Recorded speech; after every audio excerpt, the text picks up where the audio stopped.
A portion of this video was made possible by Visible. If you've watched my recent videos on the OnePlus 9 Pro, you'll know that it's a love-hate relationship with the phone. OnePlus over the last couple of years has inched closer and closer to becoming the Android flagship to get, and I'd argue that it's closer than ever. But how does it compare to the Galaxy S21 Ultra? Arguably the Android flagship to beat in 2021, in my pick for the best phone of the year so far. Hey guys, it's Kevin the Tech Ninja. If you love technology videos, smartphone and smart home and everything in between, make sure you hit that subscribe button right now and ring that bell notification. Anyways, it's phone battle time.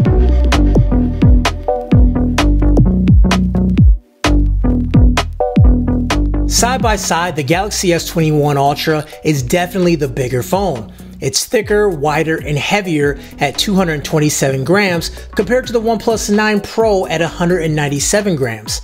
I just love how the 9 Pro feels in the hand, and it's less top heavy, which I think is due to the simpler camera design. But one thing I hate on this variant is that the 9 Pro attracts so many fingerprints. I know there's a matte finish one available, but I haven't had a chance to use it, so I had to talk about what I have in front of me. The black S21 Ultra and its matte design clearly wins when it comes to that department. Both smartphones are equally premium. They come with Gorilla Glass protection. It's version 5 on the front and back of the 9 Pro, while it's Victus on the S21 Ultra. This means the S21 Ultra will potentially be able to survive a 2-meter drop, and it's up to 2 times more scratch resistant in theory. And the reason I say in theory is because the back of my S21 Ultra has a couple scuffs on there anyways.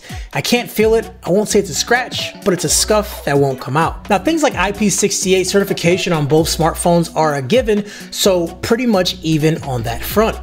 Now, speaking of the front, we've got the displays. I think both Samsung and OnePlus displays are the best on a smartphone in 2021. With the S21 Ultra, it's a 6.8-inch dynamic AMOLED 2X, whereas the 9 Pro, you're looking at a 6.7-inch Fluid 2 AMOLED. Now, both displays are LTPO, which means they support variable refresh rates, going all the way up to 120 Hz, but the lowest on the 9 Pro is 1 Hz versus 10 Hz on the S21 Ultra. In theory, this should make the 9 Pro more power efficient, but I think it comes down to more factors besides just the Hertz dropping when you're not using the screen. Both phones will give you QHD Plus resolution and HDR10 Plus certification.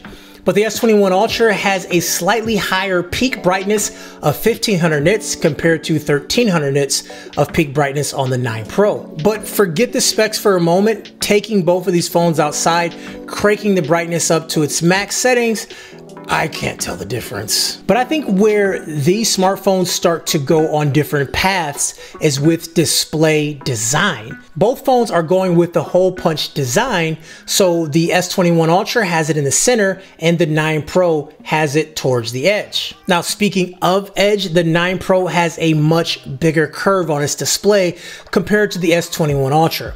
You know, I don't mind it that much. I don't mind curved phones. I think it's kind of unique and it's still fun to use, but I know a lot of people will prefer not to have a curve at all. And the S21's curve is very subtle that most people just don't mind it, whereas the 9 Pro has a pretty aggressive curve. Now, pairing with the display experience, you get things like dual stereo speakers and the fingerprint scanner built into the screen on both phones.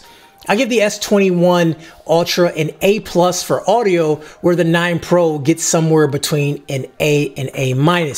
It's a very subtle real-world difference, but you can have a listen for yourself.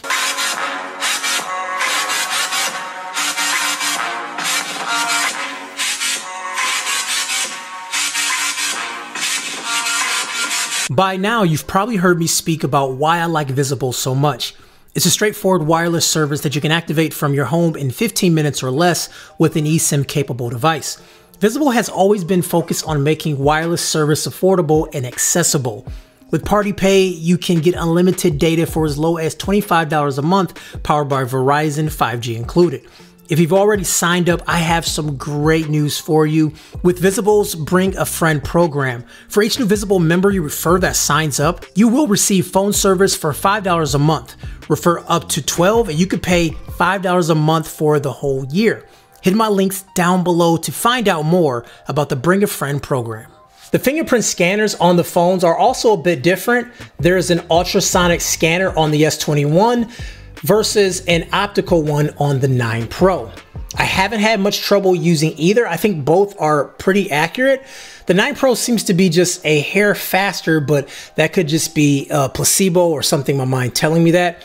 But the S21 Ultra is better at, damp fingers. Like the 9 Pro, your finger has to be pretty dry. There's a couple times in the rain I couldn't get it to work, whereas the S21 Ultra worked just fine. Now with flagships of such caliber, processing power plays a huge part.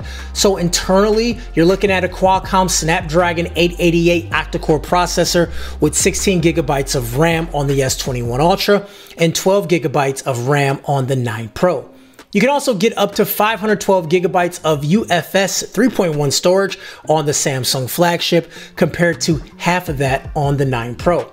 Now both phones do not support SD card storage, so you're stuck with what you get. So get the biggest size you possibly can afford because there's no change in that. With the internals being so similar, general performance is almost identical. But if you've watched my speed test video, and I know you watched my speed test video, both of these phones come very close when it comes to speed, but the 9 Pro edges out the S21 Ultra.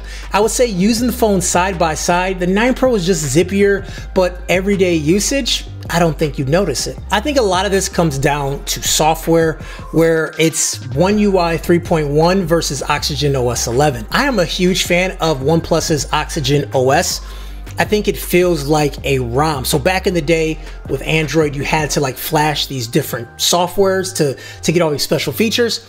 It feels like OnePlus comes with those things already, so I prefer OnePlus software. Samsung's One UI is really good too, and don't get me wrong, it's become a lot better over the years and people still give it a bad rap, but I really do like it. The 9 Pro just feels cleaner to me, and that's because I love to customize almost everything on a phone, so that's how I feel.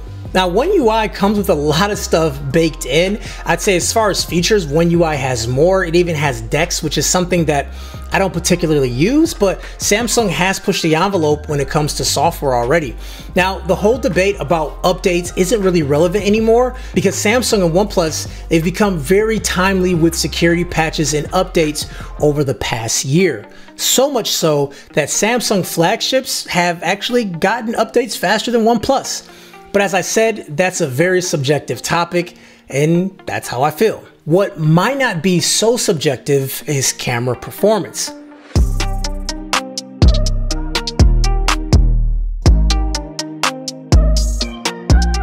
OnePlus 9 Pro has really been hyping this camera up with this Hasselblad partnership and a quad camera setup.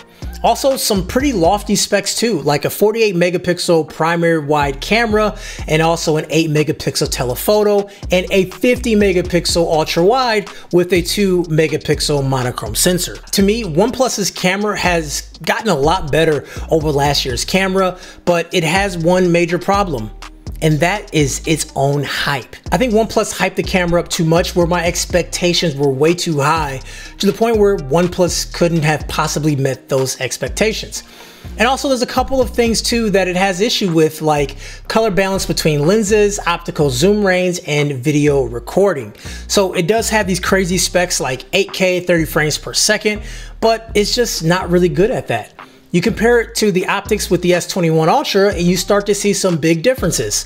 The primary camera here is a 108 megapixel sensor accompanied by two 10 megapixel telephoto lenses, an additional 12 megapixel ultra wide camera, and the laser autofocus unit. And Samsung also brought a lot more features with this camera too, like director view, which allows you to record every single lens at the same time and you're able to switch between them live. And then also you do have like really good details in the front facing camera, and also video mode and stabilization is just top notch. Now the OnePlus 9 Pro isn't a slouch by any means. I do love the ultra wide lens and the ability to take macro shots, but that aside, the S21 Ultra camera is just a lot better than the OnePlus 9 Pro in all conditions. Now, winding down this video, let's talk about battery life. You have a 4500 milliamp cell battery, which hovers around the average mark on the OnePlus 9 Pro. To get even more juice out of it, because I really felt that I wasn't, I was getting a full day, but I really felt at night it was really starting to cut it close, I did bump down my screen resolution. Now, when you compare that to the S21 Ultra with 5000 milliamp battery, of course, battery size isn't everything, but let me tell you, the S21 Ultra, when I'm going to bed, I still have like 25 to 30% battery, where the OnePlus is dying. But everything isn't all good with Samsung. You see, they don't ship with the charger in the box anymore. Something that I ragged Apple for, and I'm going to rag Samsung too for the same thing. And also, it only supports 15 watt wireless charging and 25 watt wire charging, where OnePlus, yeah, you get some really cool features. OnePlus, you get the cable and the brick inside the box, and it supports 50 watt wireless charging and 65 watt wire charging, which is pretty insane. You actually don't have to charge your phone overnight, and I don't. I actually plug my phone in when I'm like taking a shower in the morning or anything like that, and by the time I'm done getting ready for the day, I have a full battery, because it only takes 30 minutes to go from 0 to 100. So if battery life is a thing, you do have two different options: fast charging or just great battery. I think this is a good time to wrap up now. So let's go down the home stretch and talk about the price. The base 9 Pro, which retails for $969, and the S21 Ultra is $1199. But there's a big caveat.